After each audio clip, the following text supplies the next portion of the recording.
You know what's great about NyQuil? Is that you just really don't care about what happens. Because you're like so wow on NyQuil. So I'm going to continue the story. what part are we on? Part 6. Part 6 of Celebrian. Excuse the reading. It's going to be fun.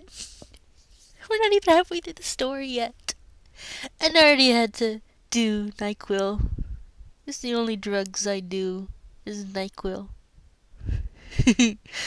Oh, where were we? Oh, the great king's gonads.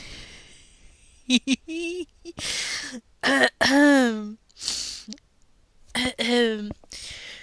When the king came, she was at top stroke, open mouth poised above the chicken cock thing.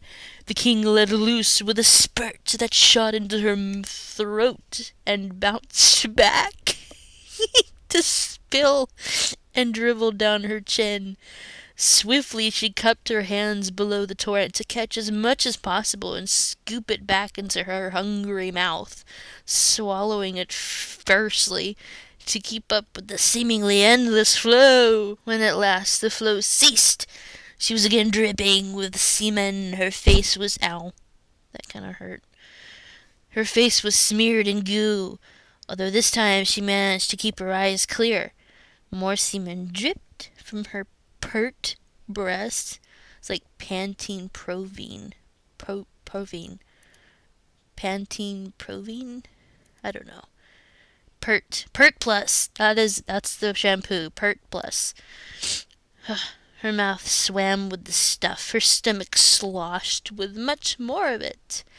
Remembering the second wind of the time before, she turned her hands to the slackening cock and worked it back to its rigid state.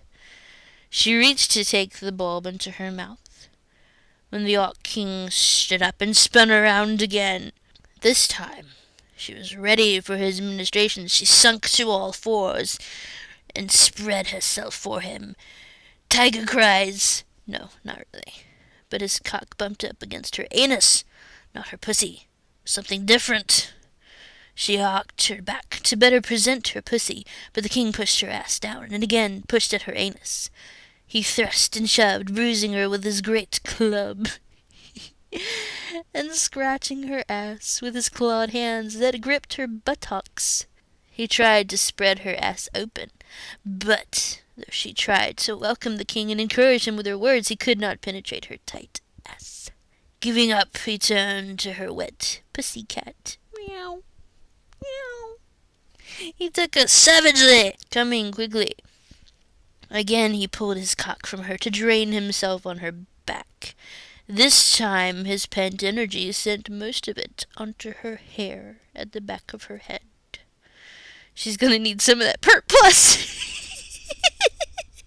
I'm sorry. Okay, the orcs led her back to her chamber while the effects of the draught still lasted.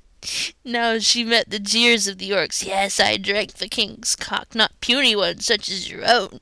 This time she gazed unabashedly at all the magnificent orc dicks offered to her. But the guards would not let her sample the offerings, and she turned to her chamber and to the darkness. No sooner had the door closed than the draught's power faded away. Sail away, sail away, sail away. Sail away, sail away, sail away.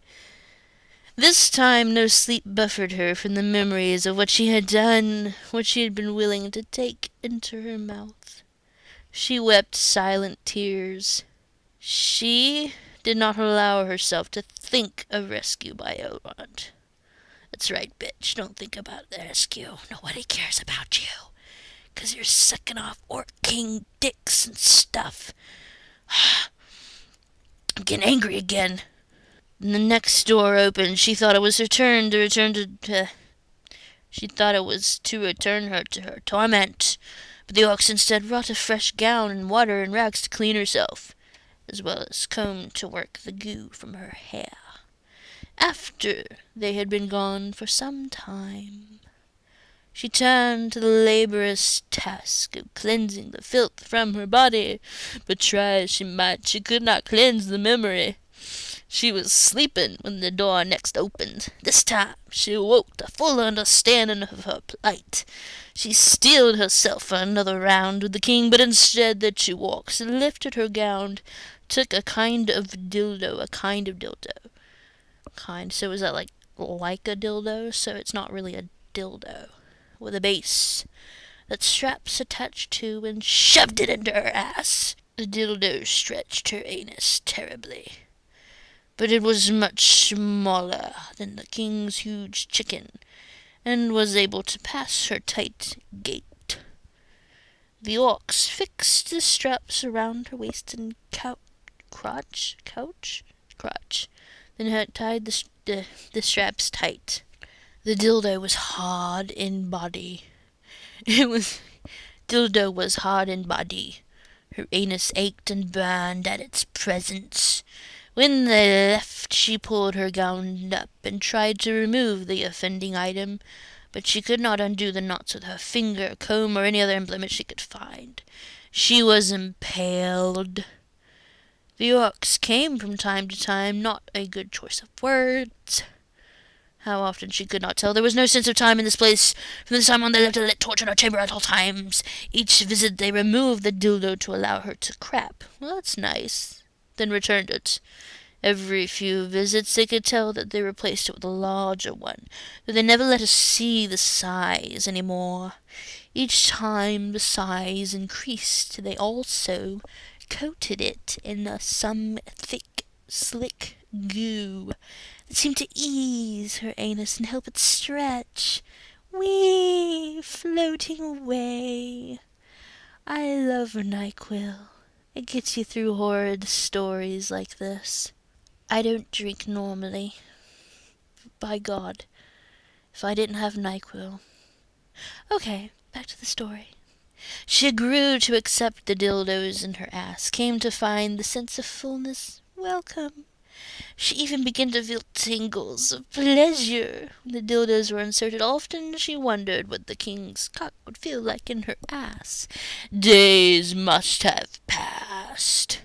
Two times, when the murmur of orcs seemed least and the orc warren seemed to sleep, she brought herself to climax by working her clit.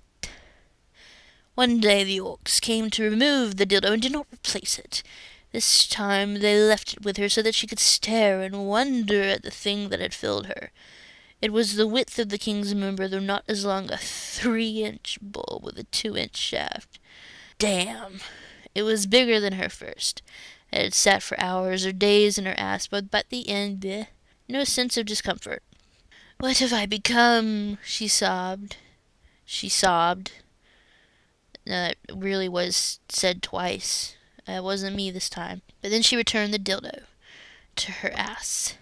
She let the straps dangle down the back of her thighs under her gown. It's like, I'm gonna stop there, because I don't know how much time I got left. And I think I should probably read it when I'm not drugged up on NyQuil. But this might make it funnier, I don't know. So, yeah. Next time, we're gonna find out what happens to poor little Celebrian. Goodbye, YouTube listeners. And I will kill you, Jack and Tim, for making me read this story. I will kill you in your sleep. I will make you read this story. Torture. Torture, I tell you, torture.